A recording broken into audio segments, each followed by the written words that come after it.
Hello guys, કેમ છો? બધા મજામાં છો? સવારમાં તમને જય માતાજી બધાને. બધા મજામાં.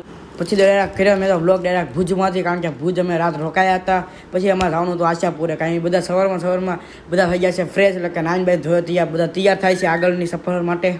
પછી કાંઈ બધા તૈયાર થવામાં બધા વ્યસ્ત હતા. આપણું કન્ટિન્યુ શરૂ જ હતું આપણો વ્લોગનું. તો આજનો મારો વ્લોગ કાચમાં કેવો લાગતો તો કોમેન્ટમાં કહી દેજો જરાક. હું પછી આગળ ગયો, કારણ કે આ બાલ્કનીમાં આજનો બધો વ્યૂ જોવાનો હતો. ભુજ કેવું હતું, ભુજનો વ્યૂ કંઈક આવો તો તમે પણ જો કેવો મસ્ત મજાની સવાર થઈ ગઈ હતી આપણને.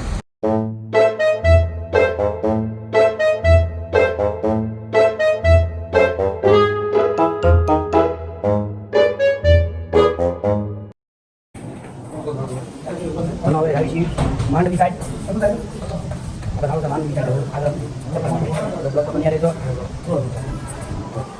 નીકળવાની તૈયારી તૈયાર થઈ જાય છે. હવે નીકળવાનું નીકળવાનું જ છે આપણે હવે. તો ચલો માંડવી સાઈડ હવે આવવાનું છે. અમારા મેહુલભાઈ તૈયાર થઈ ગયા છે, વજાભાઈ વિજયભાઈ તૈયાર થઈ ગયા છે. જો બધા રેડી છે, વાળો થેલા બેલા લઈને નીકળી જાય. તો ફાઇનલી આપણે હોટલેથી બહાર નીકળી જાય છે. પછી આપણે જવાનું છે આશાપુરે દર્શન કરીને જવાનું છે આગળ માંડવી. આપણે માંડવી સાંજે પોગવાનું છે, એટલે ઝડપથી ગાડી ચલાવી. તો ચલો લટપટ લટપટ લટપટ લટપટ લટપટ લટપટ.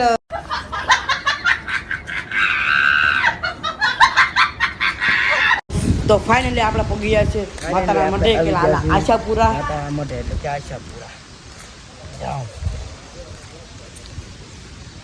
તો પછી કાંઈ અંદર આવી ગયો, કારણ કે માતાજીના દર્શન તો કરવાના. અહીંયા આવ્યા છીએ તો કાંઈ માતાજીનું મંદિર કાંઈક આવું હતું ને સારું મજાનું વ્યૂ હતું, પણ બધા પબ્લિક પણ વધારે હતી. કાંઈ બધા પ્રસાદીની પણ સુવિધા હતી. આપણે તો પ્રસાદી તો લેવી જ પડે, કારણ કે આપણા માતાજીના મઢે આવ્યા છે, એટલે કે પ્રસાદી તો લેવી જ પડે. કાંઈ પ્રસાદી લઈને બેન નીકળી જાય આગળની સાઈડ. તો કાંઈ નહીં, પછી આપણે નીકળી ગયા માંડવી સાઈડ. તો ચલો કાંઈ નહીં, એ બધું કોઈને નીકળી જાય આપણે માંડવીની સાઈડ, કારણ કે આગળની સફર તો તે કરવાની છે. ના જઈને આપણે મળવું, કારણ કે ના બીચ પણ છે, એટલે ફૂલ બાકાજીકી બોલાવવાની. ના જઈને નાવાનું હોતન છે આપણે.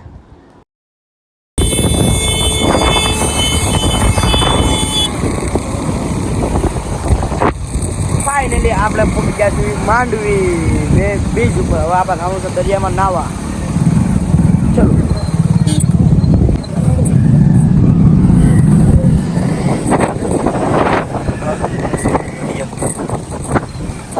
પછી તો કાંઈ નહીં, ઠેલા બેલા એકર મૂકીને હવે રાણું છે આપણે અંદર નાવા, કારણ કે અહીંયા આવી છે તો નાવું તો પડશે ને, કારણ કે દરિયો મસ્ત મજાનો હતો. આપણા દરિયાનો લુક પણ એવો કંઈક હતો.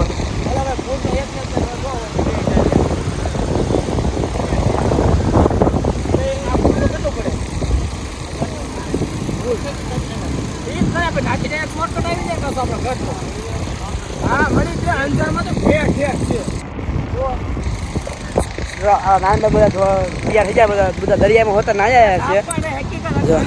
તૈયાર થઈ જાય, સનસેટ જોવાની રાહ છે. સનસેટ થઈ ગયો છે. આ છે આપણો સનસેટ છે માંડવીમાં સનસેટ છે આપણો. પૂર દરિયા પૂર બધા નાના થઈ ગયા છે તૈયાર. બધા નાયા છે હારા પાણીથી, ખારું પાણી હતું એમાં, એ બધા નાયા છે હારા પાણી. નીકળવાની તૈયારી કરે છે બધા. આમાં ઠેલા લબસ અહીંયા પડ્યા છે. સિંગે ખાય છે, સિંગ ખાવાની તૈયારી થઈ ગઈ છે.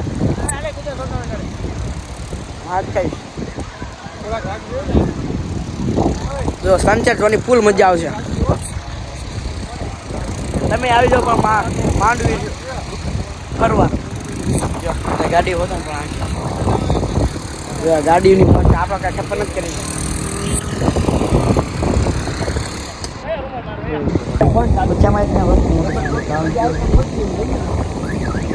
આપણે સનસેટ થઈ જાય ફાઇનલી. હાવ અહીંયા દિયા થઈ ગયો તો જેવું તો અંધારું તો છે જ.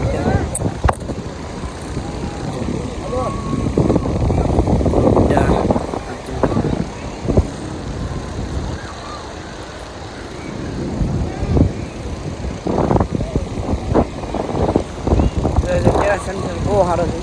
તો બધા આમ આગળ હાલ્યા જાય, બધા નજારા જોવે છે કેવા મસ્ત મજાનો નજારો છે માંડવીમાં.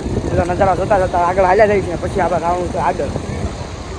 પછી અમે આ છેલ્લો દી છે, કાલે અમે જવાના છીએ ઘર તરફ, એટલે કે આ છેલ્લો દી મુસાફરનો છે.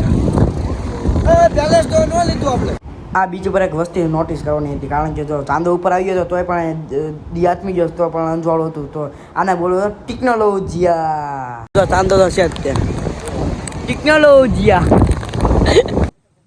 તો પછી ત્યાંથી નીકળી ગયા માંડવીથી. સાંજે આગળની અમારે જવાનું હતું અંજાર, કારણ કે બહુ મોડું થઈ ગયું તો રાતે પણ ગાડી રાખવી પડશે. તો ચલો અંજાર માટે. ના જઈને આપણે રાત રોકાવાની છે અંજાર, ના પણ ખાવાનું છે. તો ફાઇનલી પછી અમે આવી ગયા ડાયરેક્ટ અંજાર. અંજાર તો ખાવાની સફરમાં નીકળી ગયા છે, કારણ કે આપણા પેટનો ખાડો તો પૂરવો ને તો જ મજા આવે, તો જ આપણે રાતે ઊંઘ આવે. તો મારા કલેજા લાઈક એન્ડ સબસ્ક્રાઈબ કરતા રહેજો. તો પછી નહીં કાંઈ નહીં, હોટલમાં જઈને જો પંજાબી થાળી મંગાવી લીધી છે, પછી કાંઈ બંધ થઈ જાય. લાઈક એન્ડ સબસ્ક્રાઈબ કરતા રહેજો.